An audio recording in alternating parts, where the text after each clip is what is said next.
So welcome back to Around the Kitchen Table. Good morning, good evening, good afternoon, whenever you watch this, listen to this. This is the place that we come to gather, to speak what's real, to remember what was never written down but was always known. Today I want to speak to something that's been stirring in me, something that feels like it lives not just in our minds but in our bones. Something about the thread between generations and the loss of it, and the sacred task of weaving it back. So welcome, sister.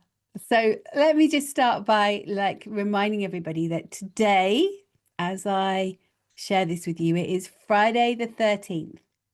And Friday the 13th is actually the forgotten kind of holy day of the feminine, and it was like a divine space for women. Friday, named after Frey or Freya, the Norse goddess. My goodness, the Norse goddess of love, beauty, and fertility. And the number 13, which is that's the number of lunar cycles in a year. So the number of times a woman bleeds and rebirths herself in rhythm with the moon. So Friday the 13th was once a really holy day. A day to gather in circle, a day to honor the divine feminine, the day to bleed, to bless, to listen, to weave. But as the sacred was stripped from our world, the feminine was made to fear her own power, we weren't allowed to feel anymore. We were shut down, dumbed down. And what was holy became kind of haunted, like, oh my God, it's Friday the 13th. There's a movie about that, right? So today, right, I'm inviting you to reclaim it. Let this not be a day of superstition, but a day of deep remembrance.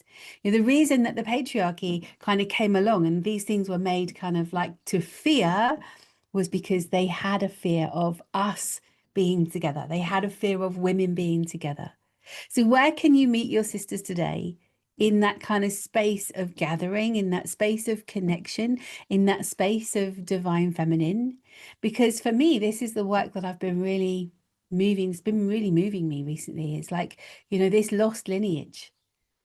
And, it's not lost, it's sleeping in our bones. And it's calling us home more and more, right? So what was once this sacred Sabbath of the sisterhood became this place to be worried about. They feared the power of women who bled in the rhythm. They feared those who danced barefoot under full moons, who trusted their bodies more than the church. So they called it a curse, right? But we remember. And today we're all about reclaiming it.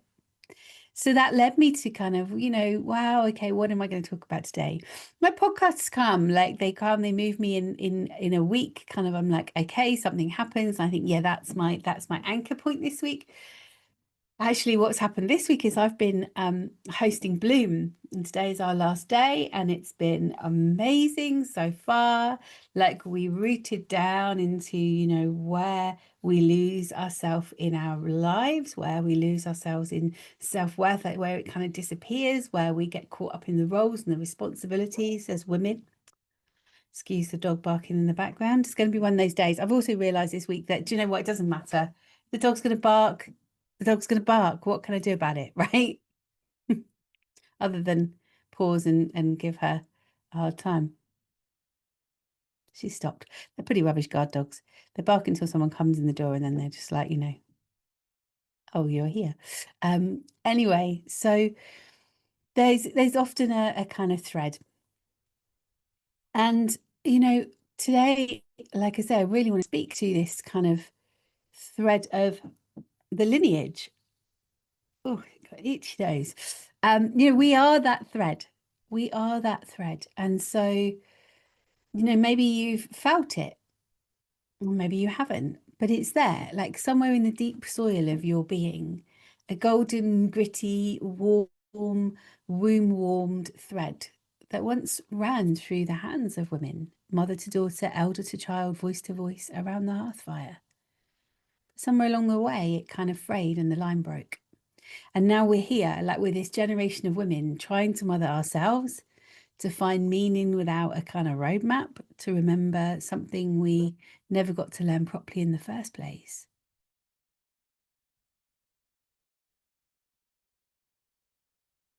So we scroll through posts about finding ourselves and healing our inner child.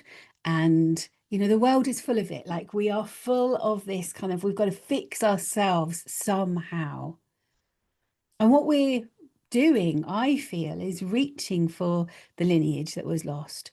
In years gone by, we would have had a village.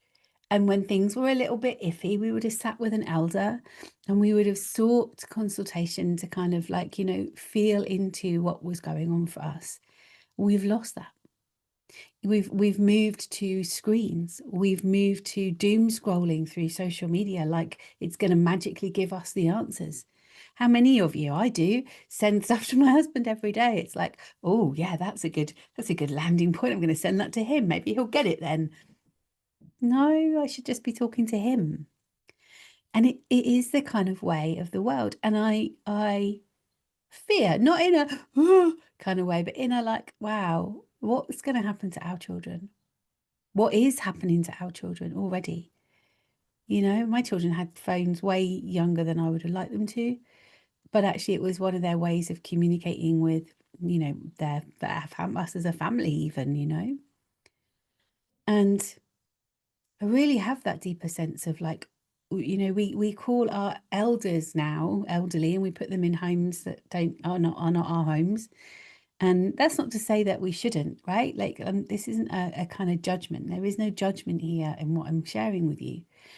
I just feel sad. I feel sad. One of the promises I've made to my parents is that they will never ever go into a nursing home. I watched both my grandparents go into a nursing home. My nan was there for 8 years. My granddad lasted 6 weeks and he was done. There was no way he was staying in that place.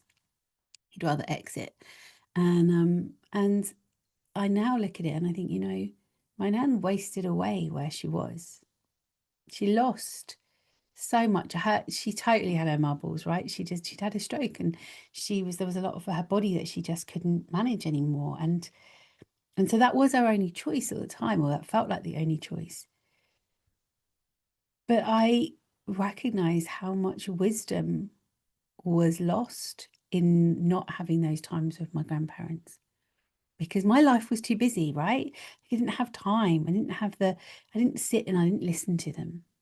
My godmother lived to 104. She was amazing. And her sister was Winston Churchill's secretary. God, I wish I had listened to some of her stories. So, I think this is one of the things I want to really bring home. And actually, one of the reasons that Sacred Sister even exists. So, let's be honest, many of our mothers, they didn't know how to mother. My mum, I love my grandma. My grandma was great and amazing in so many ways, but she wasn't really mothered. Like, it was, I mean, she was, but it was stiff upper lip, kind of like, and then my mum came into the world, and that was like in the 50s, and that was kind of chaos on a stick post-war. And, they did their best, but they were where they were. And then, like how did they know?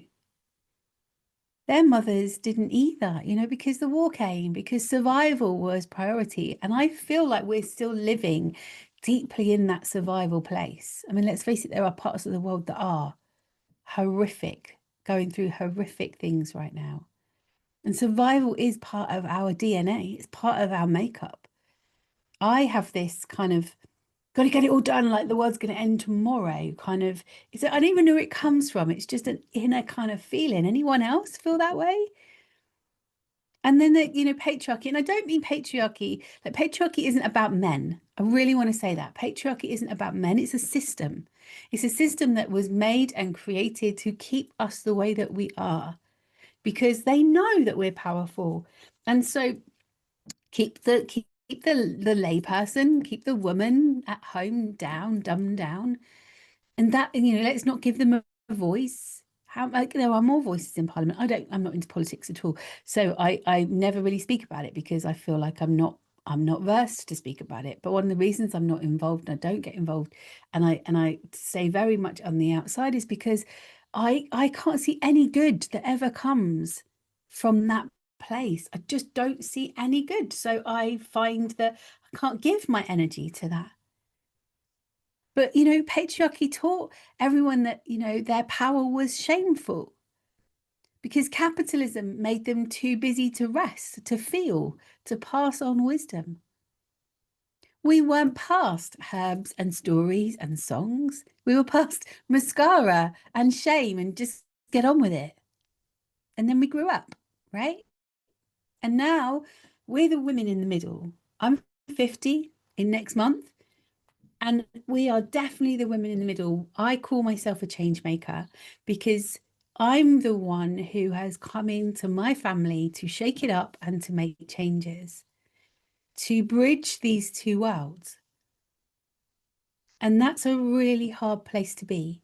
So if you're listening to this, and you probably won't be listening to this as a young woman in your 20s because I'm nearly 50, what the fluff do I know? That is still such an attitude from our younger generation. They don't have any respect for the work that we've already put in. And look, just in the way that women's circles have grown, right?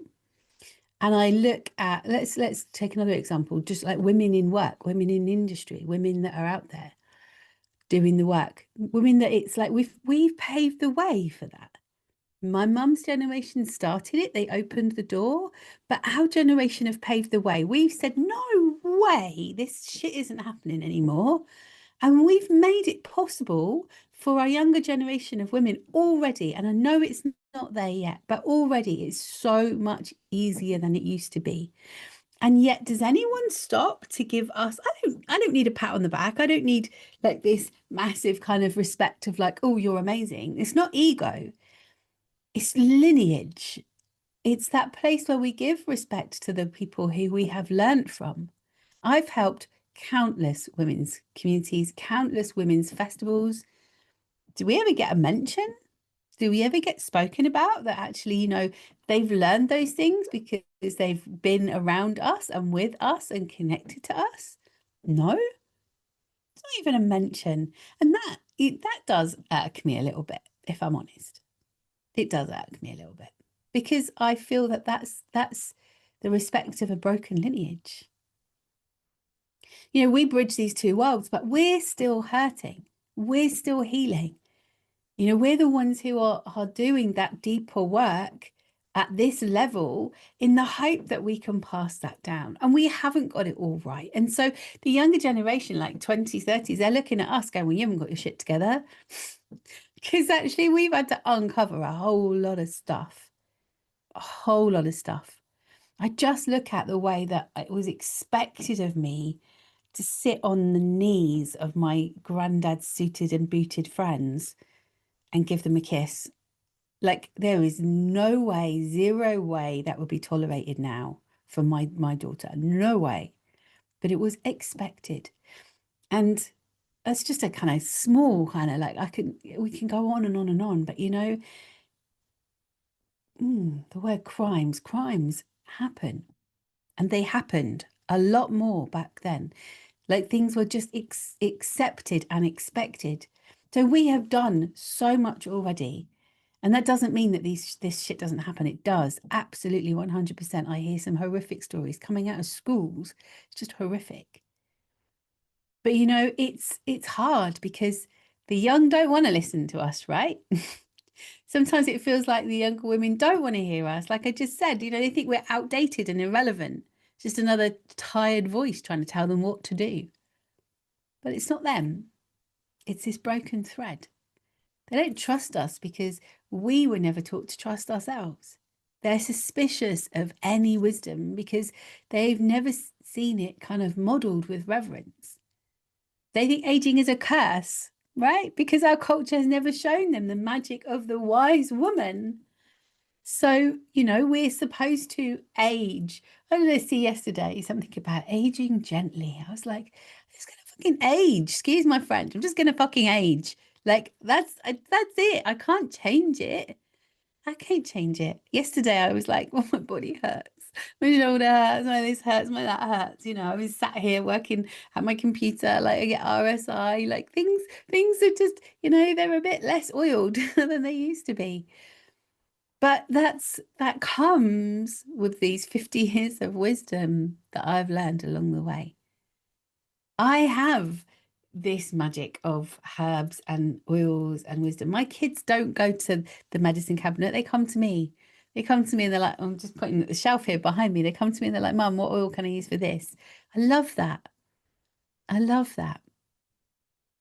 You know, that this is not a failing.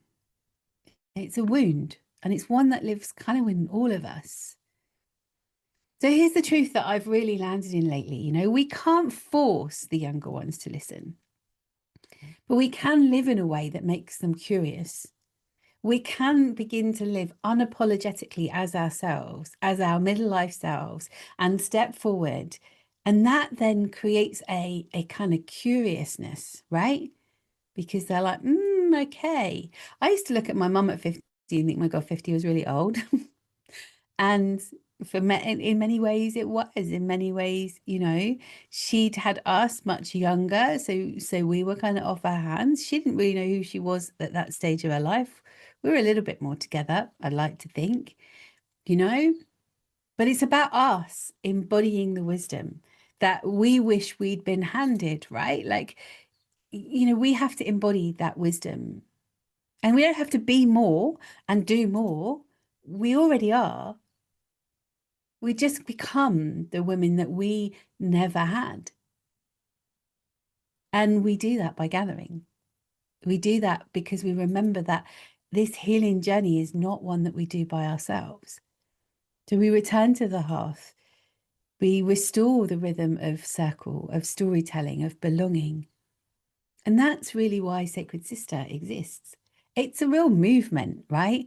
This is not, we're not a festival. We don't just rock up once a year, provide you with entertainment and you know, and hold deep workshops. So this is not a dismissal of those amazing events that are out there. Many of them I've helped to get to where they are. And I've shared different parts with them. And, you know, we run well-being spaces in these festivals. Like this is not a dismissal of that at all, but that's not what we are.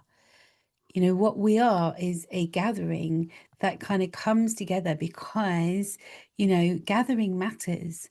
The sanctuary that we built as our membership, right? It matters. It matters that you have a place, not just for us, but in restoring the lineage, because that's the only way we reclaim it is by truly living it. So, what's been really moving through me in the last couple of weeks, I get these downloads, right? I call them downloads. I wake up in the morning, I'm like, whoop, okay, here we go. You know, spirit needs to tell me something. There's something moving through me. And it's like, finally, like Sacred Sister is 5 years old now. We were on our 9th gathering this year. But I feel like somewhere, something's just clicking into place more and more in what we do. And the other thing that's really hard, right, is ticket sales right now are down everywhere. They're down this year. Like it's been hard. Last year they were down. This year they're kind of like, you know, in that boat. And yeah, I can feel people getting more ready to kind of step out. It's taken a long time. There's that real hangover of those lockdown times where we knew it was okay to stay at home, so we just do. But also people don't have the finances to be able to kind of go, actually, I'm going to go and do this for the weekend. I really, really feel that. And yet I know that some of us just choose where we spend our money, right? So it's like, you know, the money is there, spend it wisely. Come and spend it in a field where you can actually really dive into what does it mean to have this true, true unconditional love and acceptance just for who you are. Without what you do, without who you are, without showing up as the singer, the songwriter, the comedian, the artist, that you know, you are all of those things. But that's not what we do. We kind of bring everybody together and then we co-create some real magic of what just arises. There's so much power in that place, and that excites me. But what I came to the other day, and we're going to weave this into such a beautiful opening ceremony, is there are 13 aspects to the village. I get truth bumps when I speak this, so I know that it's not mine. There are 13 aspects to the village. And as a woman, we have had to embody most, if not all, of those aspects within ourselves. We don't have the priestess, the seer, the guardian, the hearthkeeper. We don't have the storyteller and the people that we go to that deeply listen to us. We have had to embody all of those things because as women, We've had to do it all, especially some of us that have lived that single mum kind of life, right? We literally have had to do it all. And that's really hard. And so we don't actually connect with which part am I?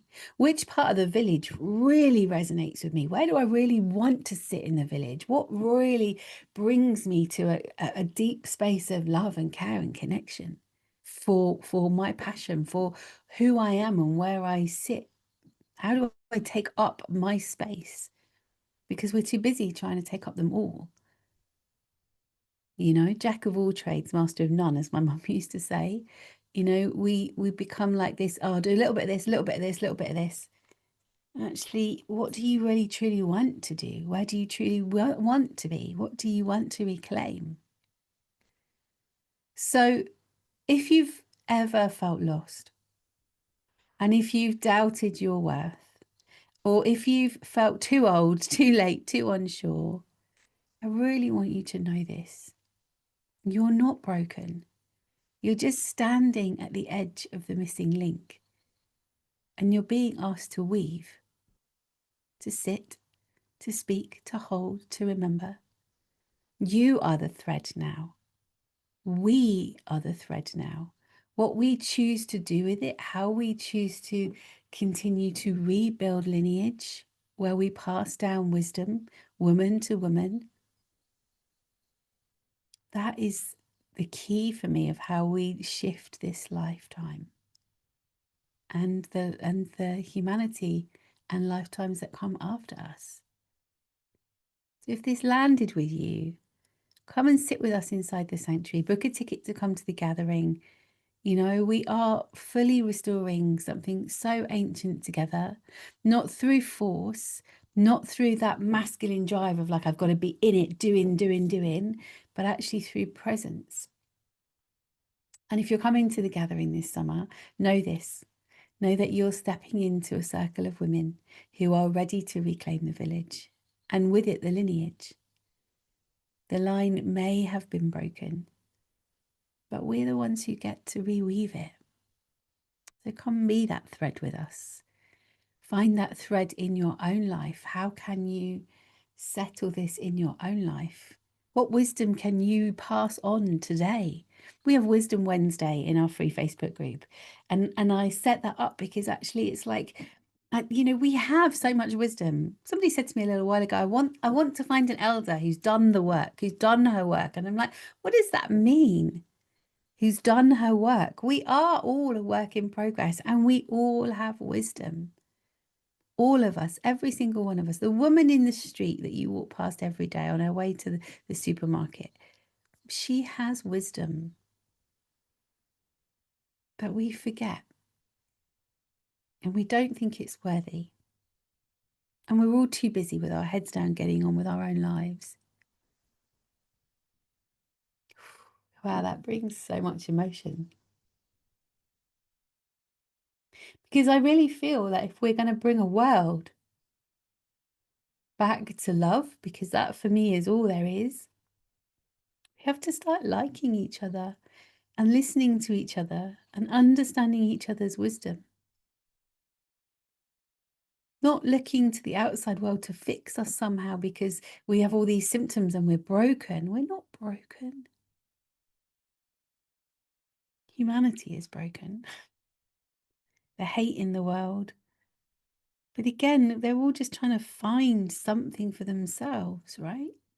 Claim things as their own because that's the way they feel safe. If they control everything. I talk all the time about safety being an inside job. You can't control everything in your outside world. So you have to know the ways that when you feel unsafe, you can support yourself. I don't create safe spaces. I can't. And it's bullshit when I hear that. I read yet another, you know, training yesterday. Like, I teach you how to hold safe space. No, you don't. Because if you believe that even exists, then you don't know the first thing about safety. I'm on with soapbox again now. But I guess I feel the world right now. I feel the world, and it's hard. And so all we can do is take responsibility for our little piece of it. And the more of us that take radical responsibility for our own part of the world, the more we connect with each other, the more we connect with nature, the more we understand how the world pulses and moves in every heartbeat, the more possible it is for us to reweave, to know, to understand, to come to that place of weaving that thread. So if this resonates with you in any way, come and share with us, but also pass this on to somebody else. I'd love you to share it on your own socials, like, let's get this out in the world, because I'm not the only voice speaking this stuff. I'm by no means a guru. I'm by no means somebody who has an ego that needs to have a gazillion followers. But I do know that the only way that we can truly rebuild lineages is through connection. And so if our connection is online, how do we share this through that world? All right, I'm going to go because I feel like I might be rambling on a little bit too much today.